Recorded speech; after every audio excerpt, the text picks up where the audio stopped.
To the business owner, please take a front seat on this particular topic. I want us to discuss why systems matter more than people.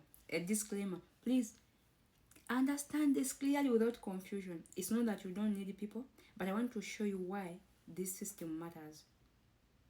So, it's a topic of interest. Someone brought it up. They want to make a decision, more so a delegation decision, when to delegate and why. But before that, I want us to understand the system. So, business owner, front seat please. One, you see people, they solve problems. Every problem you see, there is someone solving it. Systems, they will prevent problems depending on how they are set. It's so important for you to understand that if something, for example, if I solve a problem today and you don't build a system to always keep solving that problem or preventing it, this problem will keep repeating. So, for you to make sure you correct these mistakes and make sure you eliminate them, you're going to create a system. A system is something you do or you choose to consistently apply. For example, we have a protocol of how we deal with our normal accounting or bookkeeping. We know activities in their flow. I know which task comes faster, what to the end of the day. By the time I get a financial package, I know it has gone through all series of activities, and I know how many mistakes have been captured. At that point, it's a system operated by the people, but a system protocol.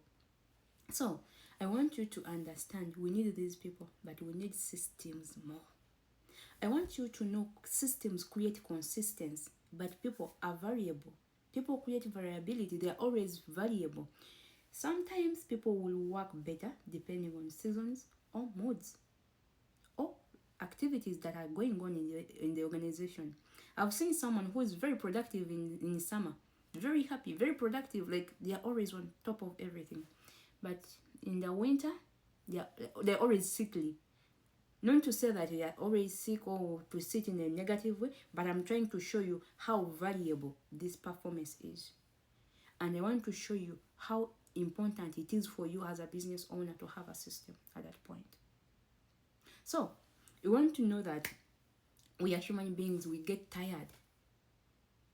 We get tired to the point that we don't want to do anything. Sometimes we even make things interrupted or interpreted differently depending on the situation. But systems will always be consistent. So if you want to have this consistency, we are going to focus on the systems. Now look at this thing. When you're hiring, you're just fixing capacity problems. We just need more people. But when you build a system, you're fixing the root of the problem. I may have an issue. Let me say efficiency is an issue. And I say, oh, maybe people I have do not work so well. Let me hire more people. Let me get more experienced, talented, qualified people. Yes. What is the system that is in place? Oh, what is the root cause? Why is it that even the current team doesn't perform? Are they well supported? In terms of system, which system are they using? Which tools like equipment are they using? Now, if you're going to always hire, you're just fixing problems. But if you just want to, you're just fixing capacity problems. But if you want to really deal with the actual root of the problem, you're going to think about the system. There are so many places we've been to, you look at it and you know, okay, the problem is not the people, but the system that works in the place is the problem. So, business owner, it is very important for you to fix the system. Even before you hire these people, even before you even make a job description, think through the system. Because it doesn't matter whether you're present or, absent. What matters is what is the protocol of the place. Look at the way the system protects the margins. Work takes longer than expected when we are, working without systems. Imagine if you're still doing manual bookkeeping, if you're still, taking notes manually, if you still do things that are not systematic, you lose a lot of time.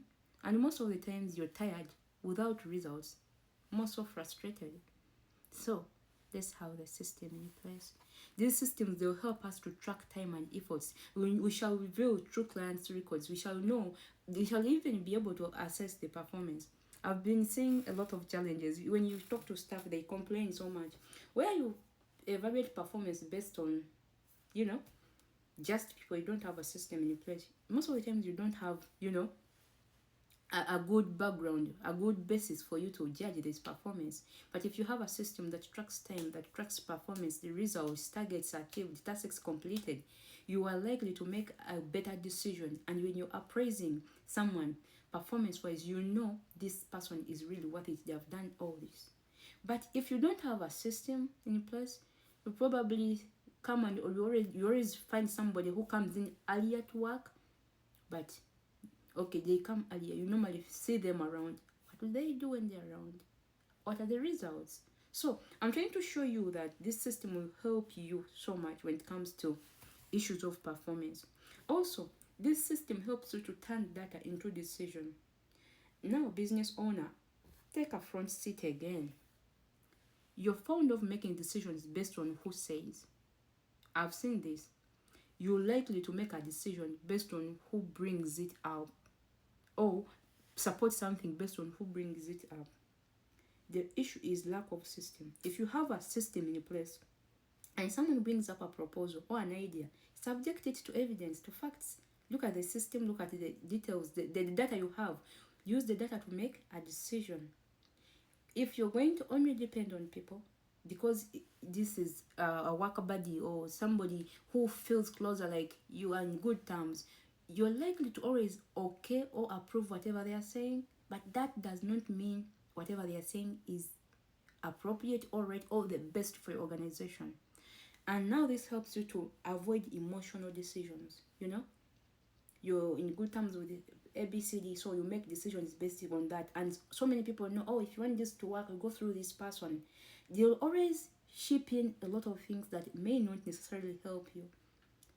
We implement a lot of things. We invest money in a lot of things that end up not working. But when you look at the root cause of that, sometimes it is an emotional driven decision. You were not able to put in a lot of thought simply because it was said by someone that you think has your best interest. Now, it's a point I'm telling you, it's good to rely on people, it's good to trust people, but have a system. And always compare whatever proposals and everything with the system and the results, and look at the facts of the matter. At the end of the day, we are all workers. We shall come work and go. If you are able to hire us, we shall work. If you're not able to hire us, we shall find someone who is able to do that. But as the business owner, you're losing. So, systems, they reduce on burnout. Have you seen seasons where everybody is stressed, tired, and the only way we can reduce on the burnout is to have a system in place, because it will help us to quicken to quicken staff activities, find out the priorities, and we deal with the priorities at that point. Why?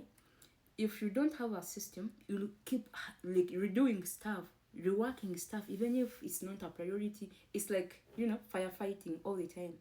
You're trying to come up with the quick answers, or you're trying to carry a load that is not necessary at that particular point. Now, the best people also, like people who are talented, people who are experienced, also want to work with the system. They want to work with the systems. They want to have clear expectation. They want to know the milestones they are working on. They want to know the authority structure. They want to know, they want to know what they are expecting, what they are working on. So people who are really serious and good, they'll ask for the system in place. Imagine when you hire me as a CFO today, I'll look at the structure and I ask, do we have a system in place? What are your expectations? What are your achievements? What is the benchmark? What have you done in the past that I'm benchmarking on? What are we targeting? Lastly, who is responsible for what? A small business has to have clarity on this. So these are some of the things we should always put into consideration. Thank you so much. Always build a system.